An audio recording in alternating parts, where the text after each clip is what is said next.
ಗಂಡ ಹೆಂಡತಿ ಸಂಬಂಧ ಮುರಿಯುವುದಕ್ಕೆ ಯಾವಾಗಲೂ ದೊಡ್ಡ ಕಾರಣಗಳೇ ಆಗಿರಬೇಕೆಂದೇನಿಲ್ಲ. ಕೆಲವೊಮ್ಮೆ ಮಾತನಾಡದೇ ಇರುವುದು, ಅರ್ಥ ಮಾಡಿಕೊಳ್ಳದೇ ಇರುವುದು, ನಂತರ ಮಾತಾಡೋಣ ಎಂದು ಮುಂದೂಡುವುದು, ಇಷ್ಟೇ ಕಾರಣ ಸಾಕಾಗುತ್ತದೆ. ಇದು ರವಿ ಮತ್ತು ಆಶಾ ಅವರ ಕತೆ. ಮದುವೆಯಾಗಿ 8 ವರ್ಷವಾಯಿತು.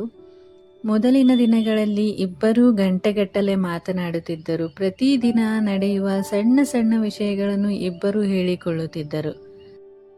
ಆದರೆ ಸಮಯ ಕಳೆದಂತೆ ಜವಾಬ್ದಾರಿಗಳು ಹೆಚ್ಚಾದವು. ಕೆಲಸ, ಮನೆಯ ಖರ್ಚು, ಮಕ್ಕಳ ಓದು, ಕುಟುಂಬದ ಹೊಣೆ, ಇವೆಲ್ಲದರ ನಡುವೆ ಇಬ್ಬರ ಮಾತು ನಿಧಾನವಾಗಿ ಕಡಿಮೆಯಾಯಿತು. ಒಂದು ಸಂಜೆ ರವಿ ಮನೆಗೆ ಬಂದನು. ಆಶಾ ರವಿಗೆ ನೀರು ಕೊಟ್ಟಳು. ಊಟ ಮಾಡ್ತೀರಾ ಅಷ್ಟೇ ಕೇಳಿದಳು. ರವಿ ಕೂಡ ಹೌದು ಅಂತ ಅಷ್ಟೇ ಹೇಳಿದ. ಊಟ ಆದ ಮೇಲೆ ಇಬ್ಬರು ತಮ್ಮ ತಮ್ಮ ಮೊಬೈಲ್ ನೋಡುತ್ತಾ ಕುಳಿತರು. ಒಂದೇ ಮನೆಯಲ್ಲಿ ಇದ್ದರೂ ಮನಸ್ಸುಗಳು ತುಂಬಾ ದೂರವಾಗಿದ್ದವು. ಮರುದಿನ ಆಶಾ ಕೇಳಿದಳು, ನಿಮಗೆ ಒಂದು ಪ್ರಶ್ನೆ ಕೇಳಬಹುದಾ ಎಂದು. ರವಿ ಕೇಳು ಎಂದು ತಲೆಯಾಡಿಸಿದ. ನಾನು ಈಗ ನಿಮ್ಮ ಜೀವನದಲ್ಲಿ ಮುಖ್ಯವಲ್ಲವಾ ಎಂದು ಆಶಾ ಅಳುತ್ತಾ ರವಿಗೆ ಕೇಳಿದಳು. ಆ ಪ್ರಶ್ನೆ ಕೇಳಿ ರವಿ ಆಶ್ಚರ್ಯಪಟ್ಟ. ಯಾಕೆ ಹೀಗೆ ಕೇಳ್ತೀಯಾ ಎಂದು ಆಶಾ ಹತ್ತಿರ ಬಂದ. ಆಶಾ ನಿಧಾನವಾಗಿ ಹೇಳಿದಳು, ನನಗೆ ನಿಮ್ಮ ದುಡ್ಡು ಬೇಕಿಲ್ಲ, ದೊಡ್ಡ ಉಡುಗೊರೆಗಳೂ ಬೇಡ. ಮೊದಲಿನ ಹಾಗೆ ಹೇಗಿದ್ದೀಯಾ, ದಿನ ಹೇಗಿತ್ತು ಅಂತ ಸ್ವಲ್ಪ ಸಮಯ ನನ್ನ ಜೊತೆ ಮಾತಾಡಿ ಸಾಕು ಎಂದಳು. ಆ ಮಾತು ರವಿಯ ಮನಸ್ಸಿಗೆ ತಟ್ಟಿತು. ರವಿ ತನ್ನ ಕೈಯಲ್ಲಿದ್ದ ಮೊಬೈಲ್ ಆಫ್ ಮಾಡಿ ಆಶಾ ಹತ್ತಿರ ಕುಳಿತು, ಕ್ಷಮಿಸು, ನಿನ್ನನ್ನು ನಿರ್ಲಕ್ಷ್ಯ ಮಾಡಬೇಕೆಂದು ನಾನು ಯಾವತ್ತೂ ಯೋಚಿಸಲಿಲ್ಲ.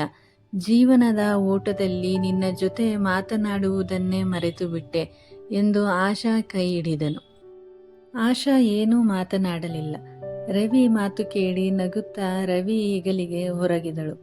ಆ ದಿನದಿಂದ ದಿನದ ಸ್ವಲ್ಪ ಸಮಯವನ್ನು ಇಬ್ಬರು ಅವರಿಬ್ಬರಿಗಾಗಿ ಕೊಟ್ಟು ಇಬ್ಬರು ಒಟ್ಟಿಗೆ ಕುಳಿತು ಮಾತನಾಡಲು ಆರಂಭಿಸಿದರು. ಅದರಿಂದ ದೊಡ್ಡ ಸಮಸ್ಯೆಗಳು ಮಾಯವಾಗಲಿಲ್ಲ, ಆದರೆ ಅವುಗಳನ್ನು ಎದುರಿಸುವ ಶಕ್ತಿ ಹೆಚ್ಚಾಯಿತು. ಯಾಕೆಂದರೆ ಅವರು ಮತ್ತೆ ಗಂಡ ಹೆಂಡತಿಯಾಗಿ ಮಾತ್ರ ಅಲ್ಲ, ಒಳ್ಳೆಯ ಸ್ನೇಹಿತರಾಗಿದ್ದರು.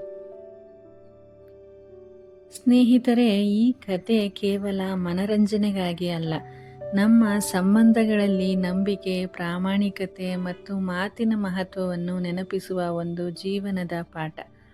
ಸಂಸಾರದಲ್ಲಿ ಹಣ ಮುಖ್ಯ, ಜವಾಬ್ದಾರಿಗಳು ಮುಖ್ಯ, ಆದರೆ ಅವುಗಳಿಗಿಂತ ಮುಖ್ಯವಾದದ್ದು ನಮ್ಮವರಿಗಾಗಿ, ನಮಗಾಗಿ ನಾವು ಸ್ವಲ್ಪ ಸಮಯ ಕೊಡಲೇಬೇಕು ಅಲ್ವಾ?